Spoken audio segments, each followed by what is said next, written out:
And we're live. Welcome to the ByteofWhy podcast, episode 5, Tesla in Europe. We are joined by a very special guest from Europe, Tom, who is the president of the Tesla Owners Club of West Sweden. As you can see, we're joined by the house homies, Tesla in the Gong, Nash, hi. Hi there, guys. And Franklin, aka MotherFrunker, aka FSD Beta Campaign Manager. Canada. Hey, how's it going? Good, thank you. Good. All right. Tom, thanks for joining our podcast. We really appreciate you taking the time. Why don't we just start with a quick summary of everybody's Tesla vehicles? I mean, what do you drive? How long have you been driving it for? Some mileage stats. And let's start with that. I'm at 250,000 miles.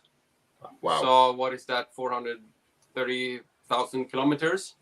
My first Model S I got in 2014, the S85, and I drove that 100,000 miles. So it was like 163,000 kilometers.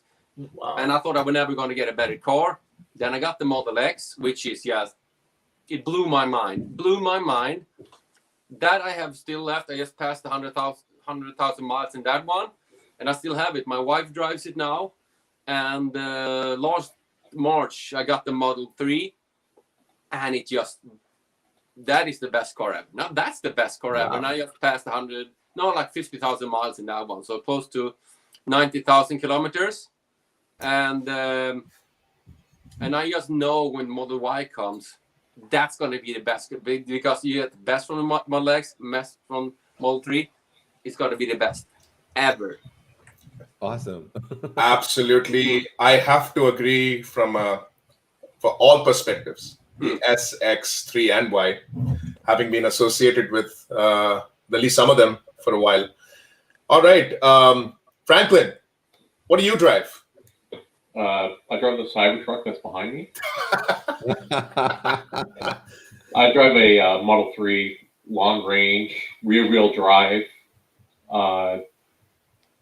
Like mine was one of the ones where you couldn't customize what you got when the 3s were launched. So it's kind of like preset. My only real choice was color and add FSD or not, right? I have 60,000 kilometers on mine. I haven't driven a whole lot over the last, 8-9 months since all the shutdowns, because I haven't had a real reason to drive. Pretty much the only time I drive nowadays is when we get updates, so I can go test out what's new. That's literally why I drive around.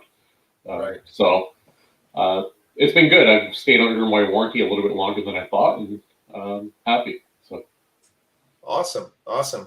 Nash, what Okay, vehicles do you drive? One at a time.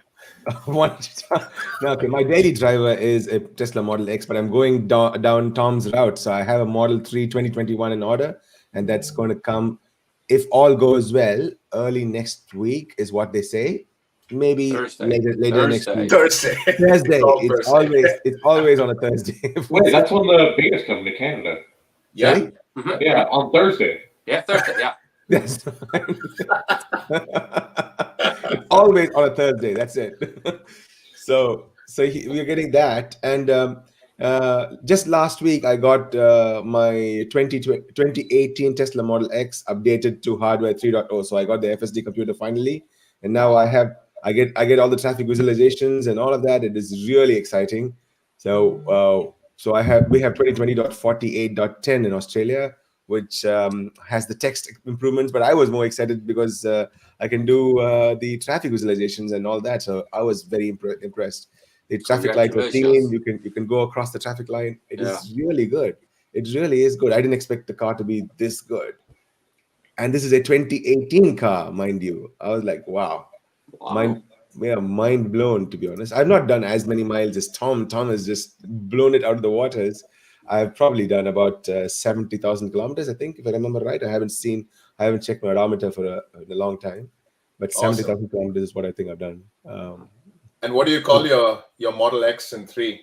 My Model X is called Superman because I have a Model S which my wife drives. That's called Wonder Woman.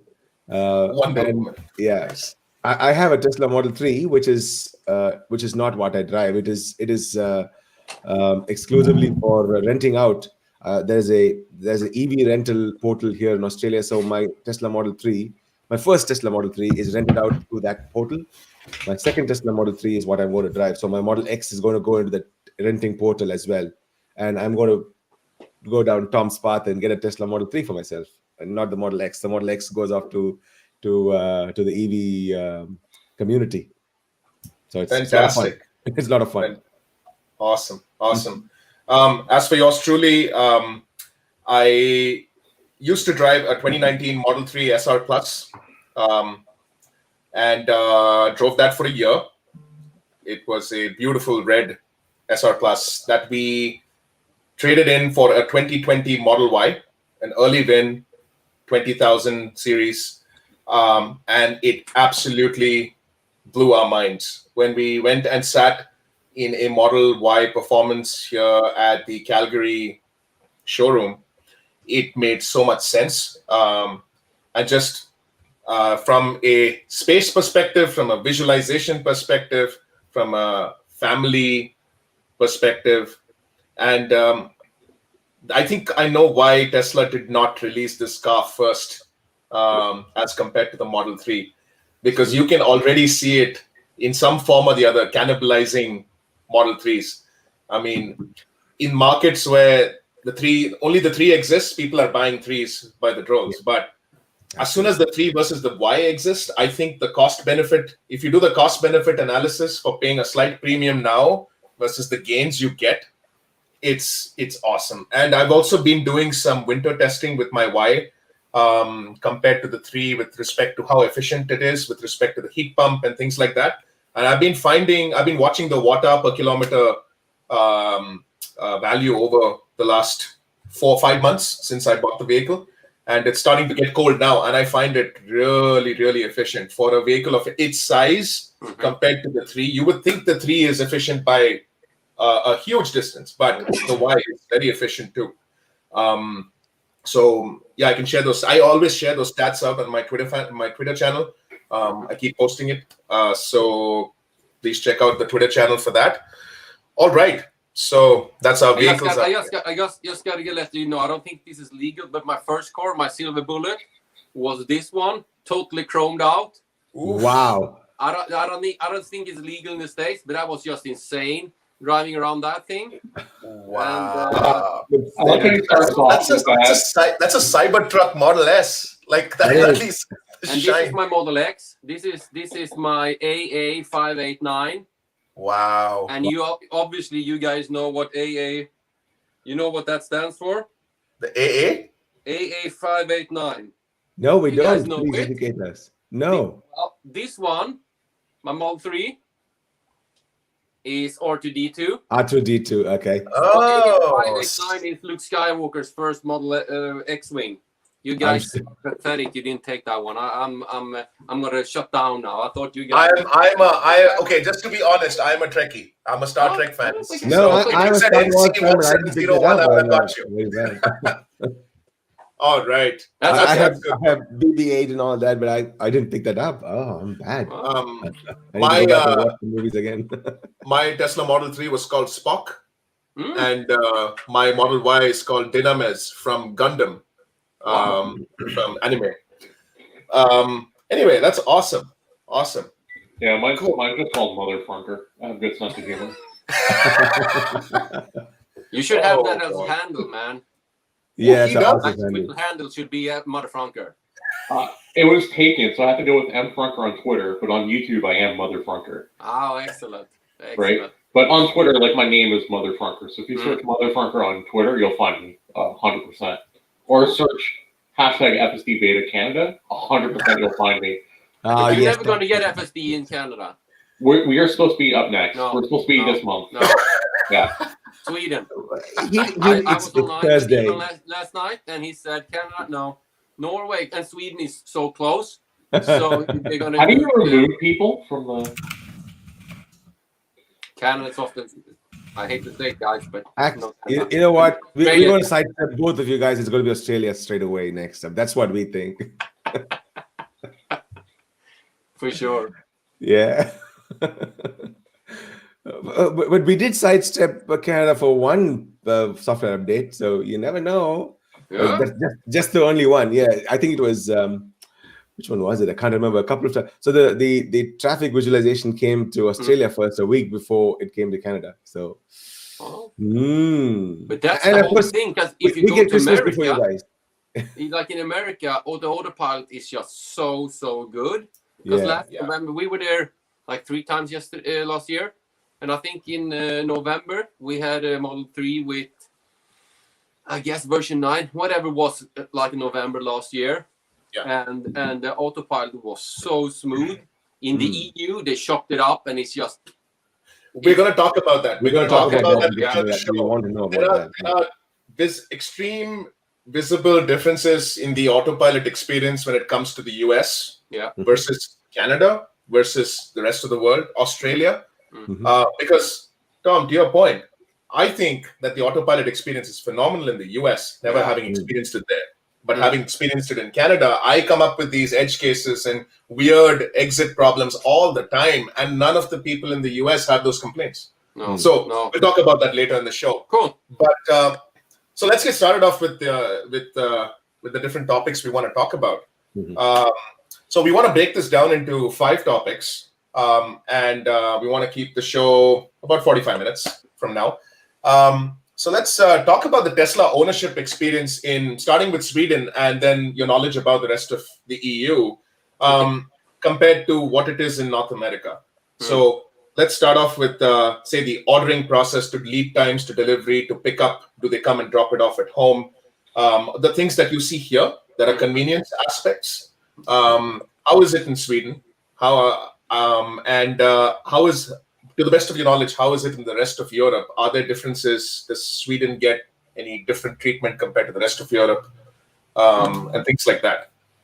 Okay, the first Tesla I got back in 2014. There was only one pickup station in Stockholm, the capital of Sweden. But now you have in Gothenburg and Malmö and way up north. So it's they have 4 locations where they can, you can come and pick it up. And today it's totally wireless when you come and pick your Tesla up. It's basically you come and you get on the. You don't have to meet anybody. So that's why we're talking with Tesla. We as a club should. A new owner goes and pick up the Tesla and then come over to us where we stand, and we can just show them everything for as long as they want to. I know they do this in Norway, so new owners can they're located next to the Tesla, so it's pretty smooth. And also since we are getting cars from Fremont right now. Each quarter they make cars for different markets. So depending on what part of the year you're actually trying to buy it, it takes it's always going to be a Thursday when it comes, and it's and sometimes you're lucky your actual model is on the on the boat over here, and you get it 2 months early. It's just you never know. On a Wednesday, right? That's the Wednesday. Yes, yeah.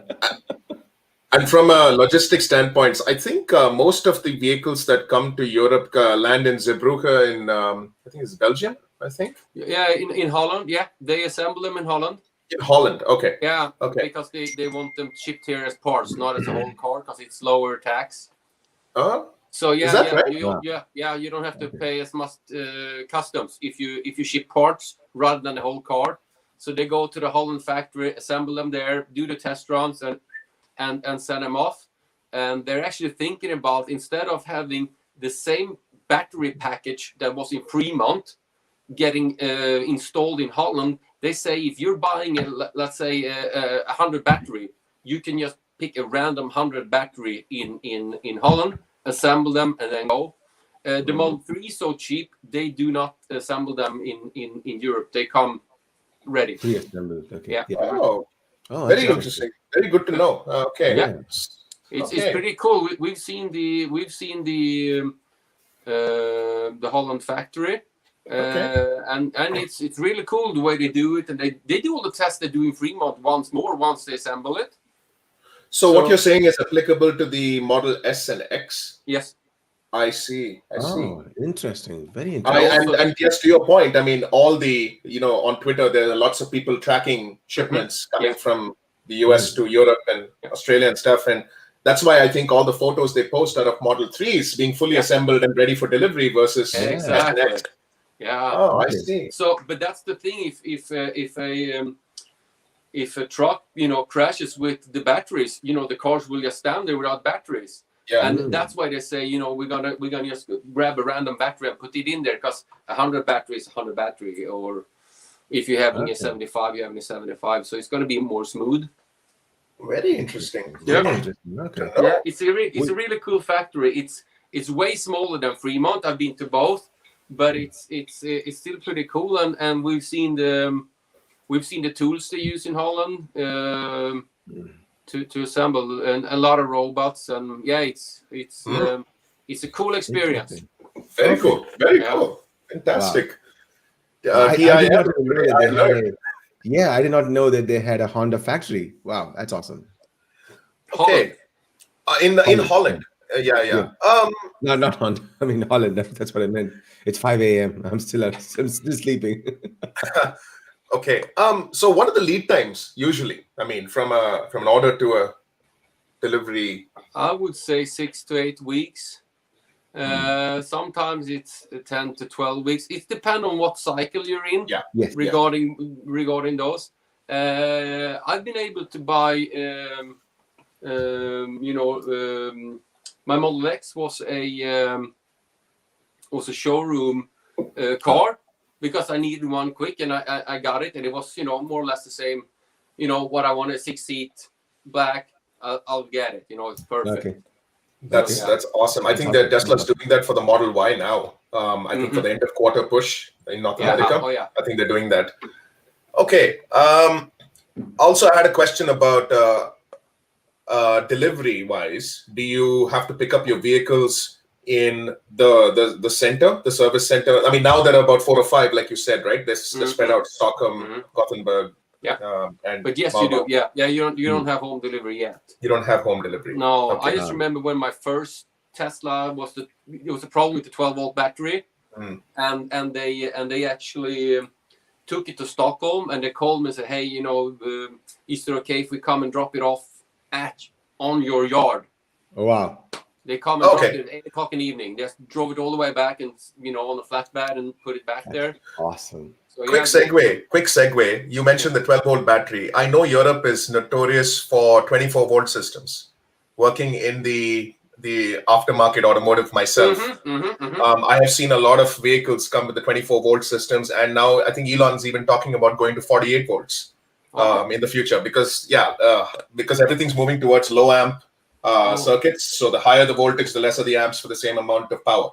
So so you mentioned 12-volt battery. I was just wondering if they still use 12 versus 24 volts in Europe, because it's a 12-volt that runs the computer. 12-volt. Interesting, because a lot of vehicles in Asia get completely built up in Europe and get shipped.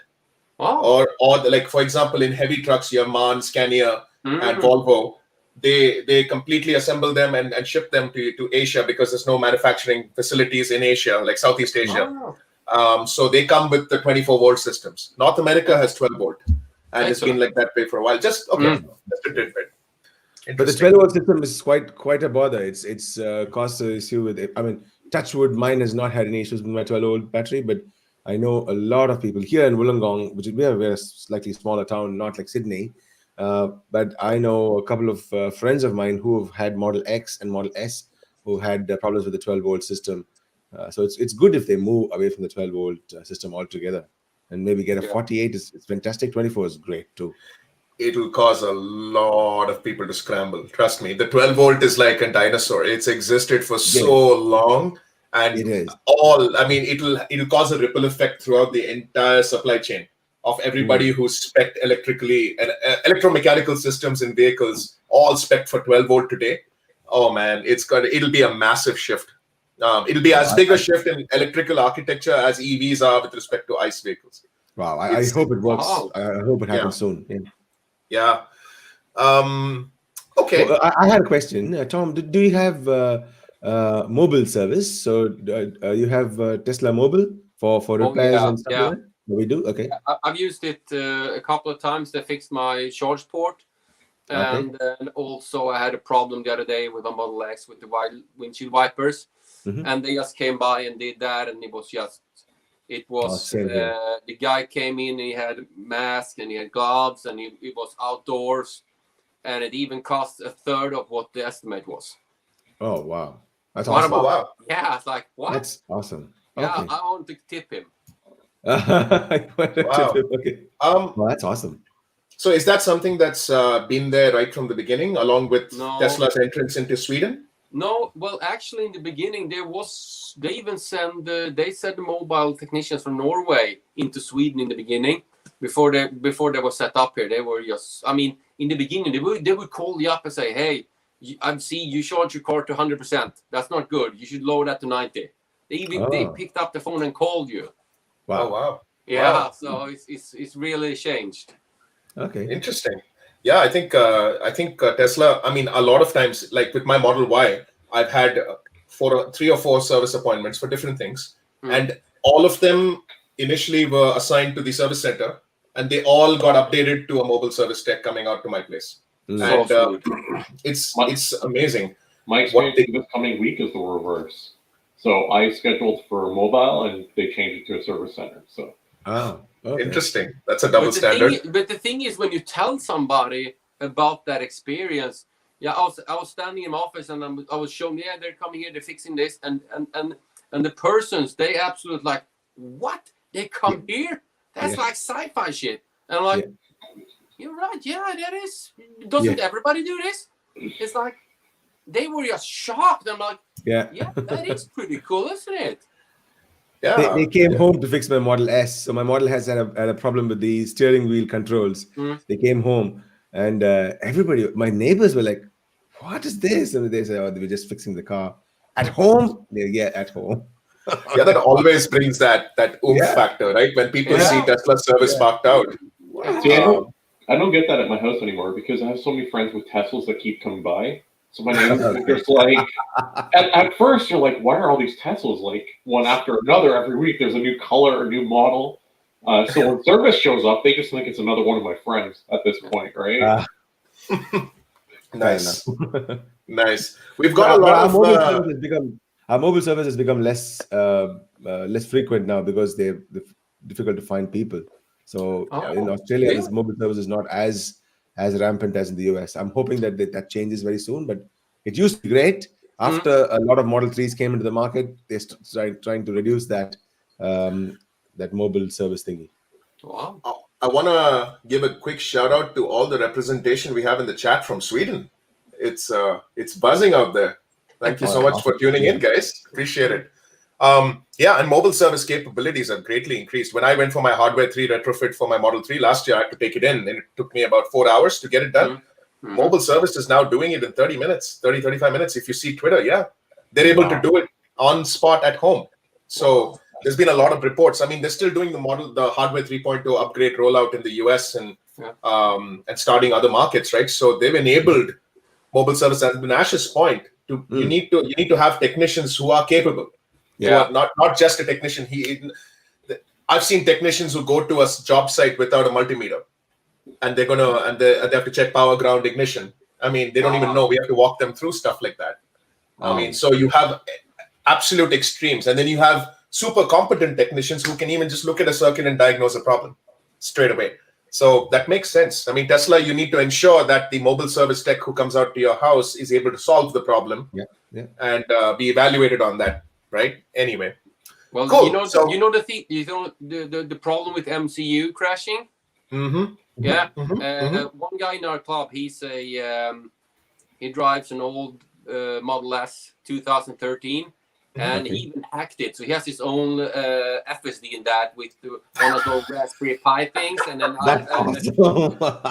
that's cool. We absolutely need to talk to him. He fixes so many broken MCUs because you know what Tesla does. They throw in another refurbished 8 gigabyte chip in there, which just prolongs the problem 3 more years.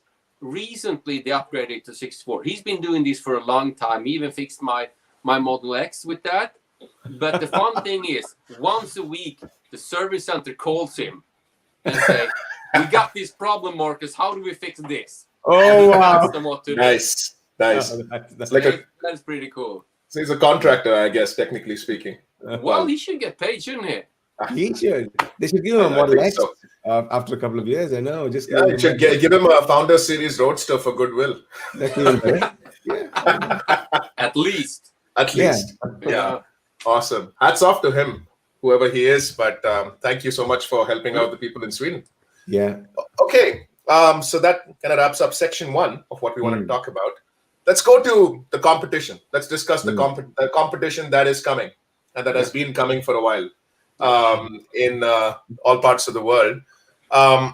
So I did notice that, if you look at, so there's all the tabloids reporting how many sales keep happening in Europe. And we do see the emergence of the big auto. I mean, everybody's starting to come out with their vehicles. I mean, the last 10 years was almost like people were thinking Tesla's a joke. And now that they're not a joke, now that they're established and they're seeing so many of them on the road, I think people are taking them very seriously. And I mean, I wanted to just bring up a few vehicles that I do notice that are commonly compared to the Model 3 or the Renault Zoe, Volkswagen e-Golf, Skoda, Seat, Hyundai Kona, Kia Niro. I mean, offerings by Daimler, the EQC project.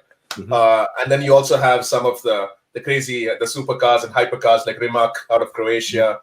And you also have, so what's your take on the competition, Tom? How do you see them having a path to, look, it's inevitable that by 2030, 40, I think you're going to have, most countries are introducing legislation to prevent the sales of ICE vehicles, right?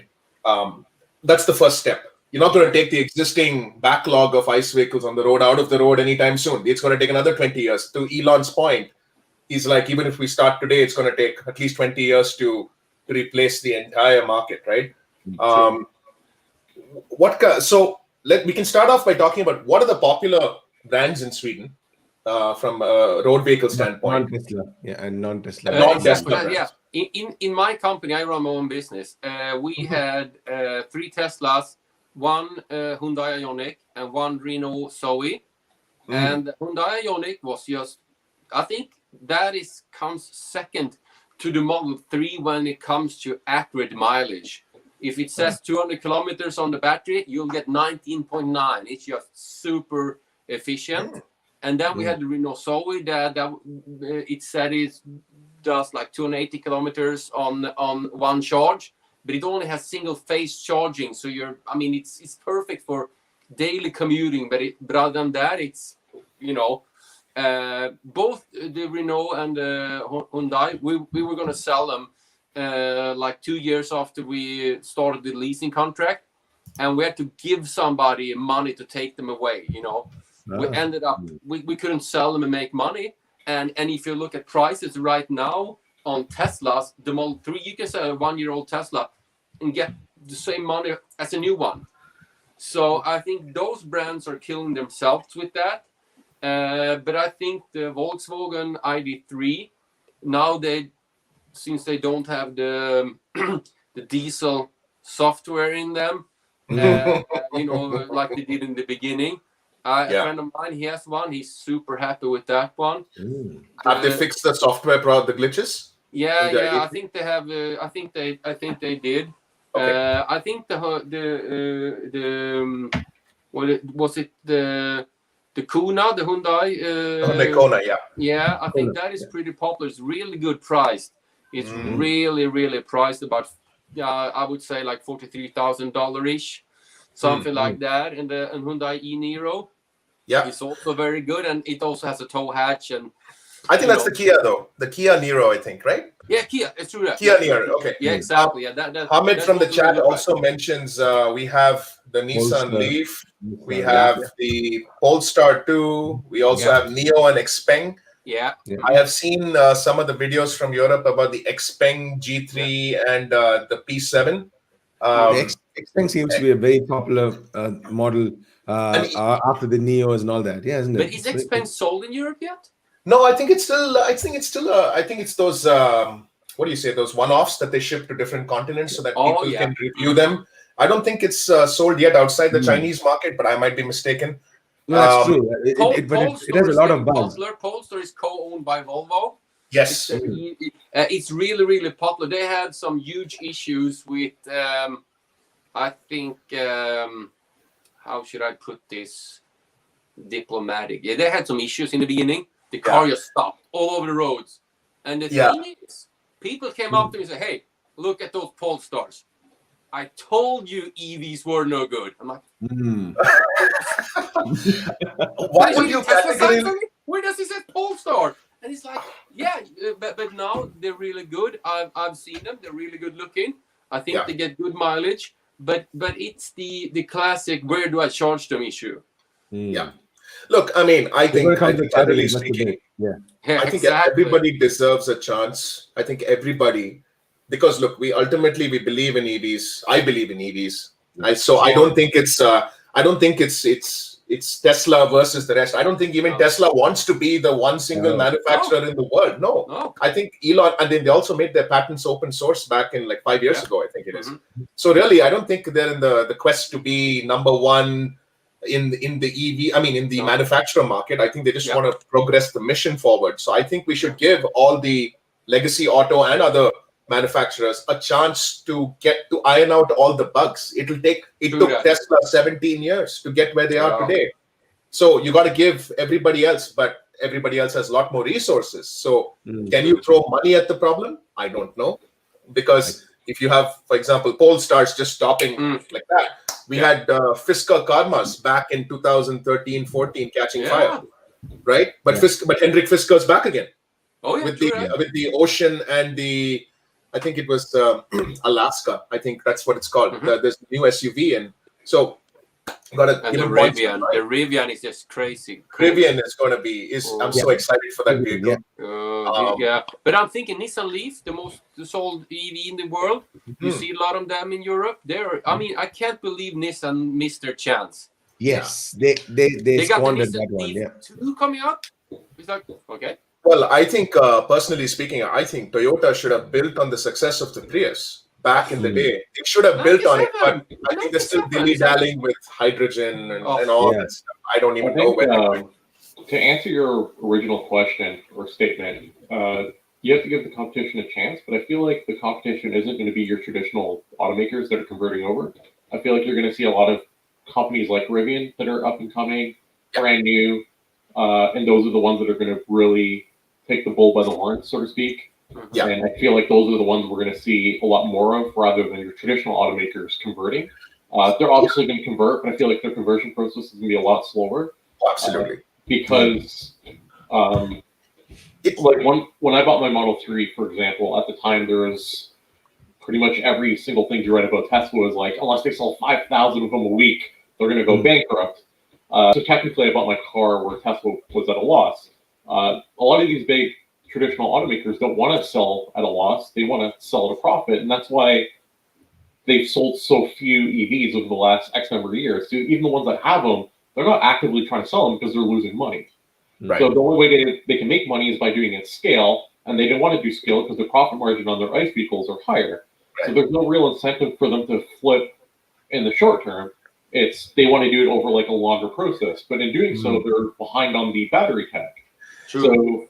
So when you factor this all in, I feel like their conversion process can be way too slow, and that's why you're going to see a lot of new upcoming companies come out of nowhere and be like, "Yeah, look at our EV, it's amazing," right? And I'm sure there's people working on them right now as we speak, or we're going to see them the next 6 months, a year, 2 years, 3 years, with like brand new companies with really enticing EVs. So I think it's when it comes to legacy auto. I think it's also the big traditionally established automakers. I think it's a mindset change. Franklin. I'm not sure if it's only a mindset change, because I'll tell you why. Because I reviewed the Audi e-tron last week. The car is well made. It's a good looking car. There's no doubt about that, because the Audi's been making cars forever. But when it comes to tech, it has nearly nothing. No autopilot. Not even a glorified lane keeping is there in the car, so it's not there. and the car only does 360 kilometers in a full charge with full AC on. Whereas we did a side-by-side comparison between the Model X long range and Audi e-tron, because it's the same price in Australia. Both are similarly priced. The Audi e-tron is 361. Model X was 517 kilometers for a full charge. I think it's a beautiful car, the Audi. I love it. Yes, And the same yes, with it's the nice. BMW. The i3 is really popular. Yeah. But I mean, it's just like the Audi. I can't believe they just now realized, wow, you don't just smack in a battery and sell it. Yeah. It's the efficiency. But I mean, like for instance, Volkswagen, I think they bought like Peter Carlson, the guy who started Northvolt, the huge battery factory in the northern part of Sweden. I think he used to be in the Tesla board. And I think Volkswagen bought 80% of his capacity already. Good. And they opened it in 2 years. Yeah, I think there's more to it than just the car making. Mm-hmm. I think it's a very large shift. I think the traditional automakers, we keep hearing about Tesla's vertical integration versus the traditional supplier contracting methodology, right? The traditional OEMs just are known for slapping on the badge at the end of it. Yeah. You'll see different components made everywhere else, whereas Tesla's group is all in-house. You have the ability, from what we see and hear, you have the ability to walk to another guy's office and say, look, I've got a problem, fix it. Versus send an email to a supplier who will then get back to you in a week, and then you'll have to go dilly-dally, figure it out. And then, those processes, I think it's a process shift. I think it's a paradigm shift. I think it's a mindset shift. I think all these together will take time for the gargantuan, big, existing automakers compared to the new, agile, fast startups that we see. Tom said it. They slap a battery in an existing shell of a car. Yeah. And I watched a really interesting video about this where they took apart multiple different EVs. And because Tesla was built from the ground up, they have the battery along the whole base, and they really utilize space properly, and they can get more cells and so on and so forth. Where your traditional automakers are literally just taking existing designs, literally slapping in a battery and saying, yep, all right, here's our EV. And it makes a world of difference in terms of efficiency and all sorts of other factors, where unless they go from the ground up and literally scrap everything, they're never going to have the advantage that Tesla does. And there's another issue, like for instance, a lot of automakers within the company, they're not 100% sure if they're going to go for EV. Like Mercedes, BMW, Audi, and all that. They argue within the company. Should we do it now? Just like that, slap it. Let's see, if somebody buys it, hey, it's like, who cares? But I mean, and that's probably why Polestar is a different brand than Volvo. Because in Polestar is 100% electric, everybody knows it from the get-go, and so I think the biggest advantage Tesla has too is data collection. So they're able to collect all this data constantly from our cars and say, hey, how's their battery performing? And that's why they're able to do range boosts. So I paid for 500. My car's at now 520. So I've actually got more than what I've actually paid for, which is kind of insane to think about. But they're able to do it through data collection, and their data collection obviously helps with FSD, which we will talk about. Cool. Let's shift gears then, and let's go to FSD. Let's go to let's spend about 5 minutes talking about the differences in FSD, the US, everybody's experience versus Canada versus Sweden and the rest of the world, and Australia. Australia. I'll summarize it very easily. US, FSD beta. Rest of the world, no FSD beta. So, Thursday. You said Thursday. That's Thursday. Yeah. Here's the Thursday. Yeah. So, from a data standpoint, I think Tesla based out of California. Maximum driving miles you can get is out of California. It seems, just what I understand, the California Tesla owners seem to have the best Tesla FSD experience out of the bunch.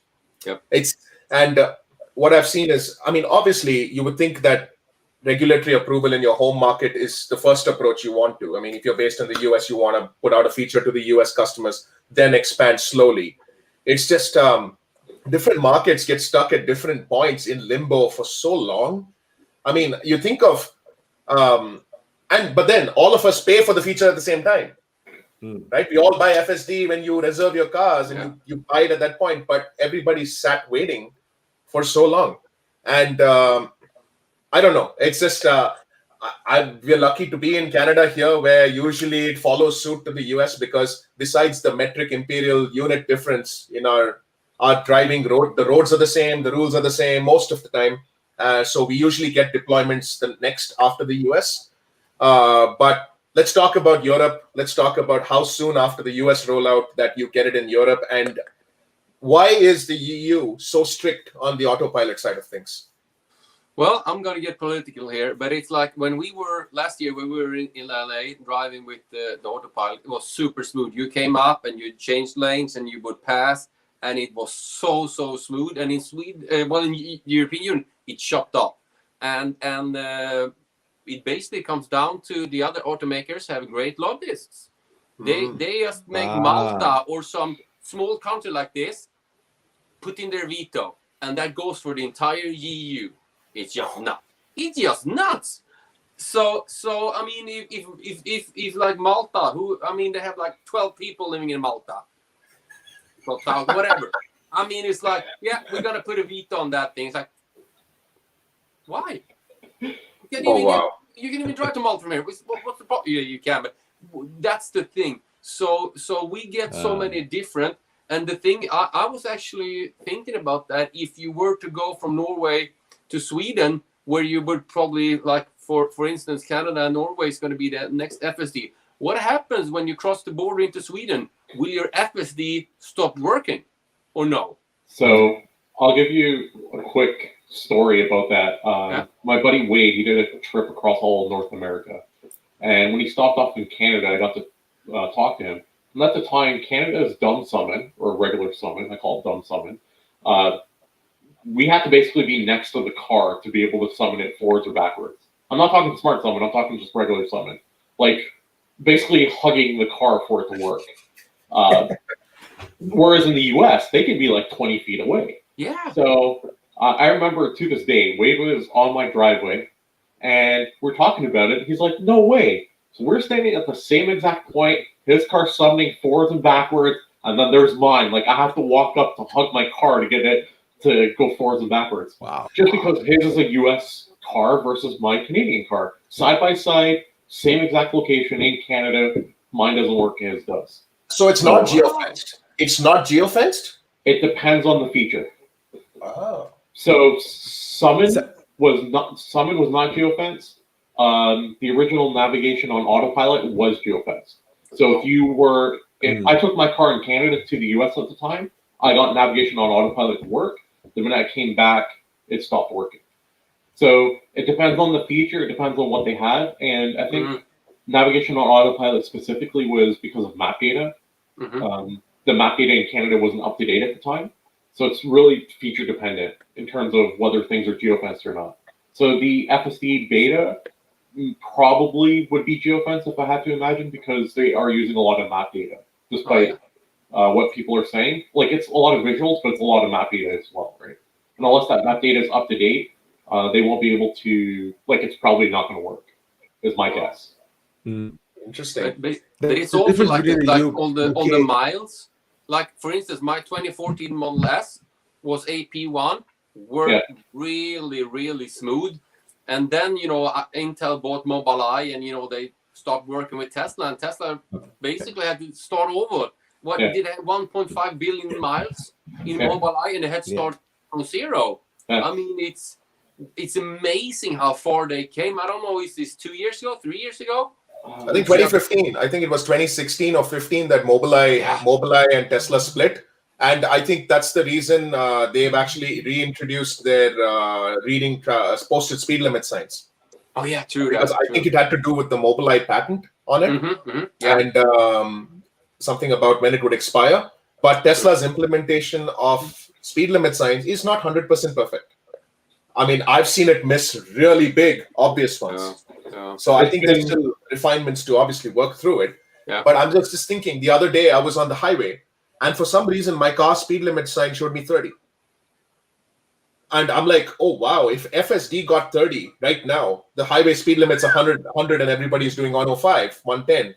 Wow. I'm like, what would it have done? And can you override it? I was just thinking about it. Can you override FSD, take over manual control of, can you feed back updates to speed limit signs to Tesla like you have apps like Waze and things like that? They allow you to correct, you know? Yeah, So you do the- that with bug report. You just do it through bug but report. Yeah. exactly. So the speed limit recognition doesn't work very well on the highway from my tests. Mhm. It's mostly city road driving. Right. And the FSD beta is not that much different for highway driving than what we have currently. So the only real difference you're going to see is city driving. So if you have the beta right now, you're not going to notice a massive change on highway driving. It's pretty much the same. Right? Cool. Right. We have a comment in the feed from Hakan, if I got the name right. Yeah, he's one of our board members. Oh, okay. It's all about minimizing risks to the safety of vehicle occupants and other road users. And here's the thing, right? It's a very dicey, it's a thin line.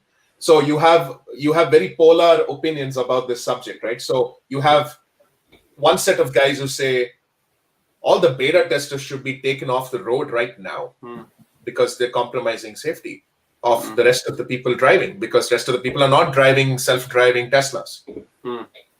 On the other hand, you have people on the data collection and product development side of things saying, how else are you supposed to get the real world data to make cars self-drive themselves? They're not going to come in a floppy drive. I mean, they're not going to come in a USB stick and you just plug it in and it's all good. You need to drive to get real driving miles. You can't simulate every edge case, right? So you have this. It's that age-old dilemma when vehicles become autonomous, and if you're in Nash, when vehicles become autonomous, and if you're in a compromising situation where the vehicle has to choose between hitting a cyclist versus protecting the occupant's life, what will it do? You know.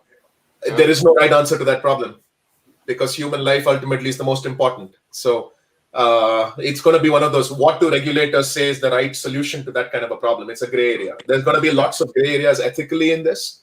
But anyways, cool. So just to summarize, we do see the differences in the FSD experience in different markets, right? So do you think it justifies the price? When there's such differences, it doesn't today, right? It doesn't. No way. I can't believe. I mean, normally I would say over here people do a 3-year lease, and they would probably they're gonna sell the car before they experience the FSD. It's just nuts. It's just nuts. Yeah. I also suggest this to people when people ask me, should I buy FSD today versus later? I tell them, how long do you plan to keep your car? True. If you plan to keep your car for 3 to 5 years, don't. Because FSD is a work in progress. It's going to be constantly evolving software suite. And 5 years from today, you will have a better chance of getting an FSD package that you can use in your respective area. And but the problem is the cost benefit, right? So today, FSD is X. 5 years from now, it's going to be a multiple of some multiple of X. Right? But Tesla, the way it is, it almost looks like FSD is going to keep going up, the car price is going to keep coming down, and the car is going to be 15. I think Elon was right when he said you can lease the FSD. You pay per month. But he said definitely. Let's say you don't need the car for 3 months, you don't have to pay for it. It's just excellent. True. I think that is the best thing I've heard in a long while. Like for instance, with the how much you pay, like $8 a month for connectivity, the premium connectivity. Is that right? Well, it's $15 here in Canada. It's 16. So that's a really good steal in Canada based off of what else services we have. But in terms of the beta and pricing, it's going to be a lot higher than what most people are going to be wanting to pay. Because it's not going to be $100 a month. You're going to be looking at $250 to $300 per month US for FSD. And the reason 5 years from now. 5 years from now, it's going to be that much. Yeah, well, the way it got to that number No, but- too is even current in its current stage, it will be, because you have to remember Tesla's taking on all the risk here, and I say that from a perspective of like an investor, not an owner, right? In the owner's perspective, you want to be as cheap as possible. It's the best thing ever. But in the perspective of Tesla, if they can sell you the software up front, the rental, like the rental fee of it has to be higher than the ownership cost over however long you have the car. So if you have your car for 5 years, let's say, and they say, hey, the car's gonna be on the road for 5 years, you're gonna want to, Tesla's going to charge you to make back their FSD money over the 5 year span. It's just good economical business practice, right? So if you're like leasing your car for 5 years, Tesla's going to want to have that 10,000 over the 5 year span, right? And then you divide that out, it's going to be a fairly high number. But also, let me ask you this: if you buy FSD, I think it should be, if I buy it, it's mine. I'm going to take that to my next car. I lost that. I bought FSD on my Model 3 SR Plus. I had to rebuy it for my Model Y. I felt like I'd been swindled. Like this here's the other thing. So I've done. I did a whole video about this. Why FSD is good at its current value, and I did a lot of research. So I got my car 2 years ago, and from what I paid for FSD versus what it is now, if I were to go sell my car, I'd get about 6,000 or 7,000 higher than if my car did not have FSD, right? So that's what the used car market for Teslas is valuing FSD here locally, $6,000 to $7,000. We're buying it for what is it, like 12 something? So anyway, my point being is in a 2 year span, I'm up $3,000 on FSD from what I purchased at $3,000 versus the $6,000 I get for it today. Mm-hmm. So if you price that out over a 5 year span, the time you go to sell your car with FSD, not back to Tesla, but in the used market, you're going to recoup the money you paid for it plus some on top, as long as the price keeps increasing. I'm not talking over a short period of time like you did, like over like a 5, 6, 7 year span. As the price increases, you'll recoup all your money, and you'll be up money over that period of time. Because I'm already up 3,000 over 2 years. Wow. What will it be over 3 more years, right? Wow. I think it's going to be a very interesting economic shift in terms of ownership, generally speaking, and the dilemma of FSD yes or FSD no. And I'm in the mindset. Call. Is he lagging for you guys? I think yes, he is. Call Elon with Elon once said it will be a value of 100,000, and it makes like FSD will be worth 100,000. Not that it'll be priced 100,000. If you think of it this way, the average, and these are stats that I'm going off the top of my head. Again, if you watch the video, I go in depth in all this. The average U.S. car owner owns 1.8 cars per household. So if you can eliminate one car per household, so it's basically like half the cars are off the road, you're basically replacing an extra car with the cost of having FSD. So if you think, and then the average car price is like 35,000 or something. So as long as FSD goes up to 35,000, it's still economically affordable for a family to buy one car versus two that has FSD, even at $35,000. As long as it can drop off one family member, go drop off another, so on and so forth, right? Even if you're not using it for robotaxi. So there's a lot of economical reasons to support it going up into the $30,000, $40,000, $50,000 range, especially if you're getting into the whole robotaxi aspect of stuff. So that's just my take on it. Whether I'm right or wrong, who knows? We'll see, right? But I think economically it does make a lot of sense as it goes up. So I'm in the mindset that I'm happy that it goes up in price. Yeah. And I wish, Tom, you're right. I wish you could transfer it because technically I own. Well, I don't know if I own it, but I own the software. I paid for it, so I should be able to like move my software wherever. But you know, it is what it is currently. But I think it was something that was brought out. I think Tesla, Elon did say that they're going to talk about it, think about it next year. I think. Yeah. I think it was someone who tweeted him saying and asked him multiple times. But okay, that's an interesting discussion on FSD and Autopilot. There are differences, and hopefully all markets catch up. And I think you can trust the Tesla team to deliver on that. There's two more. Funny, thinking about talking about Australia. We went in 2016 to England. Mhm. We drove across Europe. We have been driven all across Europe many times. But we thought we were in France, saying, "Hey, should we go to England to do Stonehenge? Wouldn't that be the coolest picture ever? Stonehenge and a Tesla." So we drove there, and we said, "What will happen when we do autopilot? Because we're on the wrong side of the road, like in Australia. What will happen? Will the car automatically go to the right side and crash?" So we're like, "Okay, guys, there's nobody coming. Let's do autopilot." We did autopilot, and it was on the left side of the road all the time. Cool. We thought, what's going to happen now is it's going to be like a major jam here. So we went to Stonehenge, and the guards down where we park and said, we got this amazing idea, and it's like, no, No. no, not going to happen. Park here, take the bus. So Take the bus. We tried autopilot. They tried autopilot in England, but it was. But the funny thing is, when you go between England and France with the ferries, you can charge your Tesla. Oh. You can't do that in other. In the ferry. They have different electricity. It's floating, blah blah blah, something, and you can actually charge your Tesla on the ferry. It's awesome. Perfect segue. Let's have a quick last 10-minute chat about 3 different topics. Charging and infrastructure. I do see Sweden has about 10 supercharger locations, if I'm not mistaken.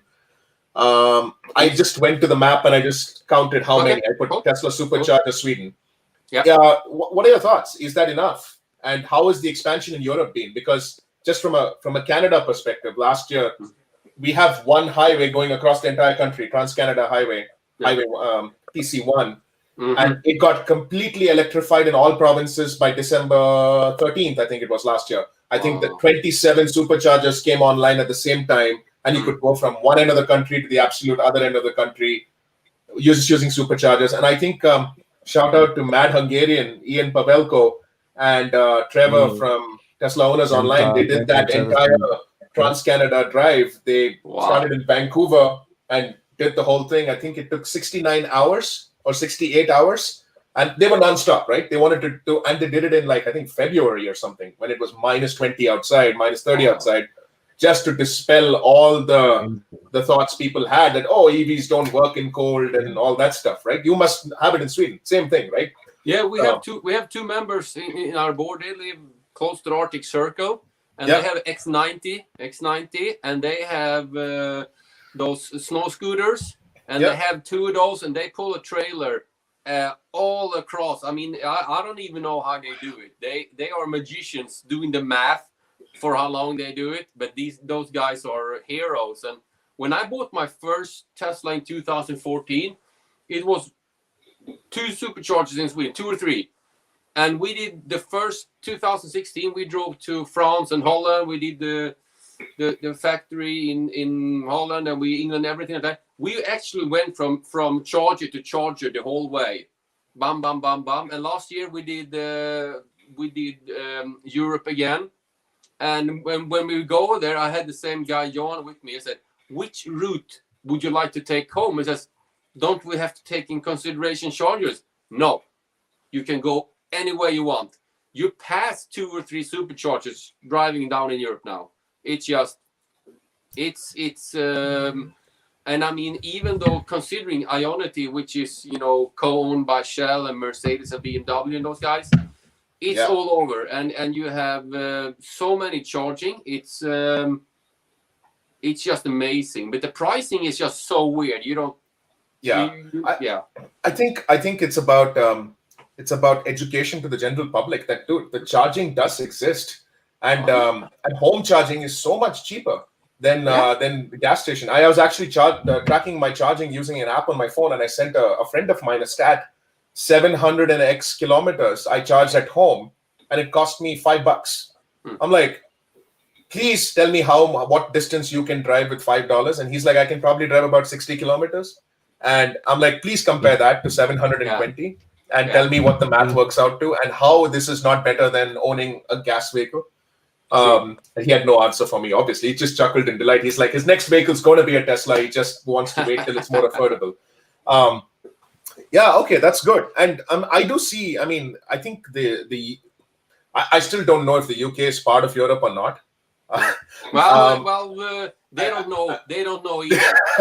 I mean, but I see a lot of infrastructure coming up in the UK and the rest of Europe. And every month I see the stats for Holland. I think the Model 3 count just keeps increasing there every month. They're breaking records. And I think Europe is a massive untapped market still for Tesla. I think it's going to be, because there's so many of the BMW, Mercedes, Audi, Volkswagen Group, and some of the big honchos, right? They own all the brands. You have the Czech groups, the Skodas and the Seats and all those guys.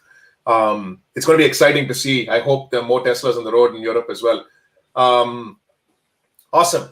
So we talked about adoption. What is the adoption rate like? What?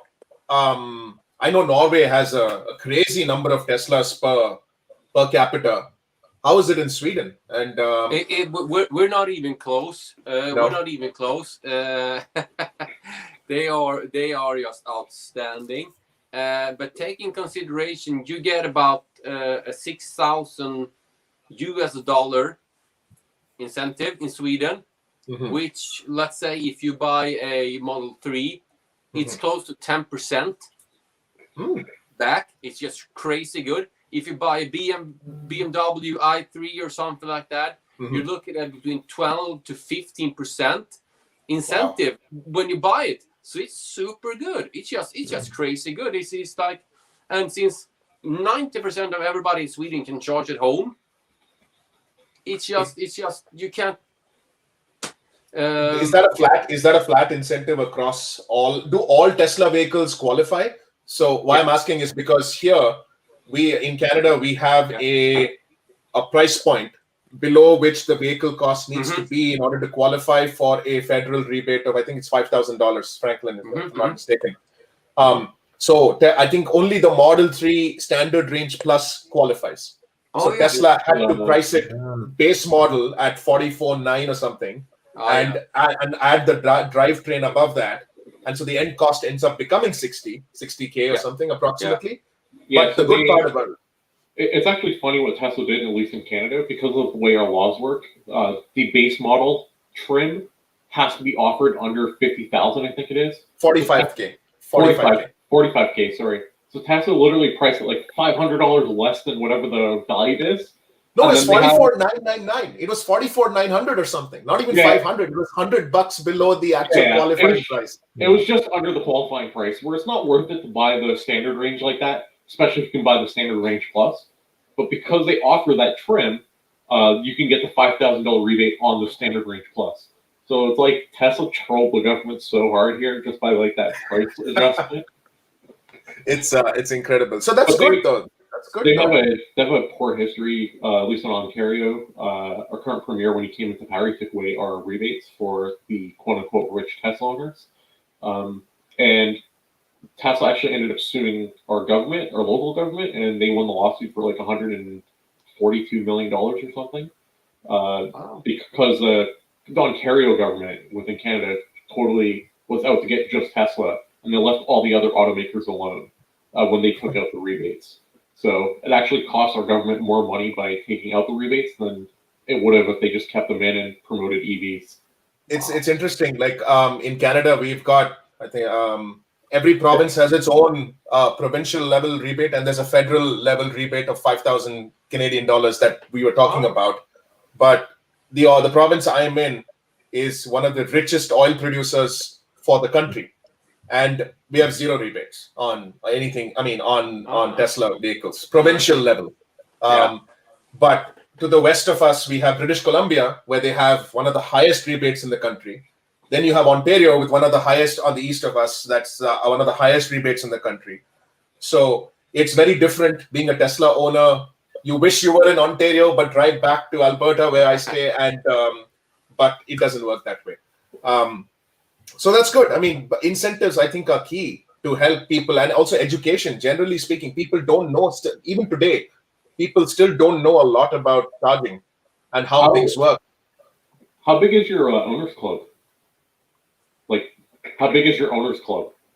We're close to 3,000 members. Wow. Wow. Well, the thing started when I bought my first Tesla in 2014. There was no charging. There was one supercharger. It was far away. So I said, I told my wife I'm gonna get like I should get like a Facebook group about 10 people in the whole west of Sweden. If I can get 10 people together to help, I know where to charge. She said, "You're crazy, 10 people? You'll be lucky to get 5." I was like, okay, I'm gonna aim for 5. And and we started. Hey, you can come charge where I live. At night out in Gothenburg, just down in the fish harbor, like in 11 o'clock in the evening. I was, but now there's like the city of Gothenburg. They put up 500 semi-fast chargers all across town. They're just popping up everywhere, like 11, 22 kilowatts. So it's just nuts. It's yeah. But we're a small club compared to our brothers and sisters in Norway, who are like, what are they now? 35,000. They're biggest in the world. You're massive compared to our local club. So yeah. Well, that's phenomenal. That's It's just nuts. I think Australia, Nash, let's quick couple of minutes about Australia. Yeah. Oh, by the way, Hamid in the chat corrects me and says Sweden has 41 locations for superchargers. Hamid is my vice president, and he runs me. He runs me. I guess obviously maps need to be corrected. Thank you, Hamid, for that. We should have him on too. Sorry? We should have had him come on too. Yeah. Next time. Let's bring him next time. He's going to be on here as well. Absolutely. Definitely. Awesome. Thank you, Hamid, for correcting. Didn't mean to undercut the number of superchargers, but so to the audience, there's way more than what we projected. So it is easier than you think. But Australia, I've met both the Australia and the West Australia guys. They are really nice guys. Yeah. So we don't have as many superchargers yet, but it is definitely a steady and a good increase. So we can't do cross country either ways, top, bottom, or west to east either. Well, Harold Murphy, the president of East Australia, he did cross Australia. There are 3 people I know. So one of my mates, he's in Darwin at the very top edge, and in Darwin he did a circumnavigation of Australia. There's one from Melbourne who did a circumnavigation, and Western Australia in this one. He was and we have a pioneer, Sylvia Wilson. So she did a semi circumnavigation in her Model S, and her story is amazing. Bluey, her story is just amazing too. So we have a few people who have done that. Cool. So we still have 3-phase charging in a lot of these. Roadside townships, so we can still get 3-phase, so that's not bad. And now we're having a fair number of 50 kilowatt chargers being propped up at multiple places, so things are looking very promising. We are not there yet, but things are looking very promising. What about solar? Do you have everybody has solar? Nearly everybody. We have sun nearly 365 days, except today. Today is raining, except for today. nearly the rest of the year we have sun, and we have perpetual sun. And solar is massive here, and every roof has a minimum of 6.6 kilowatts. My roof has 8.6, and I'm trying to go to 14. But nearly every roof has at least 6.6 kilowatts here as a standard. So we are trying to push for microgrids here, and there is resistance, of course, but we are looking for microgrids. So every single estate is a suburb. A suburb is an estate. So we want every estate to have its own microgrid with batteries, and we want to have one Tesla mega battery for every suburb. This is what we're trying. That will be amazing, because we have sun everywhere, and instead of sending it back to the suppliers, where we get very little bit of feed-in tariff, we only get 0.9 cents for 9 cents, not 0.9. I mean, we get 9 cents as a feed-in tariff for selling back the electricity to the energy company, and they sell it back to us at 52 cents. Maximum of 52 cents, from 32 to 52 cents. we sell it back only at night. So there's no point. So I have a battery. I'm going to get my second battery very soon. There's no point in selling the electricity back. So what we are trying to say is, instead of each person investing in buying a battery, the suburb can invest together in one mega battery, and all of the electricity will go to the mega battery, and the suburb can use it at night. And if there's anything excess, that'll go back to stabilize the grid. So we're hoping that comes. So microgrid is something which we really want to happen here in Australia, and we're hoping that because we have sun everywhere, nearly 365 days. So one of the projects when I was in grad school 7 years ago, one of the projects I did was a DC microgrid with that we were asked to basically optimize at that time back in 2013 was you have a solar panel. At the end, you need to provide output power to a grid at THD of less than 5% total harmonic distortion, which is a requirement. Otherwise, your light bulbs would flicker. That. Exactly. Yeah. So THD less than 5% is a energy company requirement so that the customers have flicker-free electricity at their homes, and it is hard because the solar panels themselves they're only like 30 to 40% efficient. So when you get that raw, dirty power from the solar panels, that needs to be cleaned up. So you need to basically convert the DC into AC. So you need an inverter in between. You need an inverter stack. And then those inverter stack needs filters to clean up everything. And then you need a transformer to boost it because it's nowhere close to what a house needs. And you need a transformer to boost it up. So you need a transformer setup. You have all those costs associated, right? And then you need a battery backup system, an energy storage system, ESS, or whatever you call it, for all the excess. It's very interesting. So I am from India, and you see in India, you have different regulatory laws. Like for Canada versus India, here the regulator doesn't allow you to sell excess power to the grid yet. Whereas in Australia, you have it. In India, you have it. But so different countries are taking different approaches to the precedence of solar. Now, for example, the city I stay in has the maximum number of good days in Canada. The city of Calgary. We have more sun than Florida. Being at the latitude that we are, this is a fact. So now if you actually look at the home builders here, they're adding a minimum X number of solar panels to every house. And they're doing that even here for free. It's as part of the house. Now, my house was built just before, so I have my house wired for solar, but I don't have panels yet. The next year, they started putting panels, like a couple of panels in. If you want to expand, you can expand. So I think there's a huge scope for solar. I think it's going to be absolute. And I must add one more thing. So in South Australia, we in a place called Hornsdale, we have the Tesla batteries, which is a massive battery project. It was built in a record time of 100 days because it was made as a bet.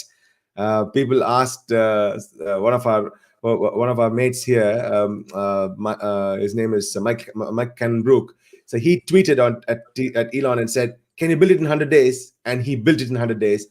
And that project has paid back in full in 2 years' time. And now it is used to stabilize the grid. South Australia has one of the lowest electricity rates. And they're in another place called Geelong, which is in near Melbourne. They're going to have one more battery, and that's going to become the largest battery in the Southern Hemisphere. Wow. So I think something similar happened in the UK. I think UK had a massive megapack installation that just came online. And Alberta here, the province of Alberta, has the biggest megapack installation in the whole of Canada. And it just came online in September, October, I think. So it's pretty awesome. But anyways, do you sell it back to the grid for less than you buy it? Like, for instance, we do, let's say we buy for, 1 krona. When we sell it back to the grid, we get 2. We get double as much when we sell it back to the grid than we buy for. So the incentive to sell it back is major. We get less. We used to get lots, but because everybody's got solar. Oh yeah, the companies are just. That's why. That's why. Yeah. I think once it becomes mainstream, the incentive will drop. Whereas I think right now, early adopter incentive is very high. I would think. But do you have battery as well? Do you have battery package to your solar? Yes, I have the Powerwall. I have Powerwall 2 in my solar. I'm going to get one more. So so most of my friends have two Powerwalls. Because I've now noticed my house consumes electricity till about 3 a.m. from the battery, and after that I have to go back to the grid. But I'm selling back so much more to the company, which makes no sense. So I'm going to get one more battery very soon. Our battery cost is little high because we don't have incentives on batteries at many places here in Australia.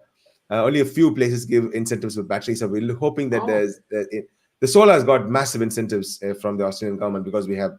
Yeah, we have for both. Yeah, we have for both. But I'm still waiting for my Tesla battery. But it's only in UK, Italy, and Germany because they use one phase. We're three phase, and they don't have just a three phase yet. Three phase is not. We don't have three phase here as well. I know a couple of friends. I know a couple of friends here have done three phase with some super shenanigans, as we call them. But I am not able to. So mine is single phase. Although my house is wired for three phase, but Tesla battery is still at single phase. So I want to get two batteries and see how that goes. I saw that Ben Sullen's video where he went for an entire week without grid. That was awesome. Yeah. Cool. I think we're out of time unless someone else has any questions.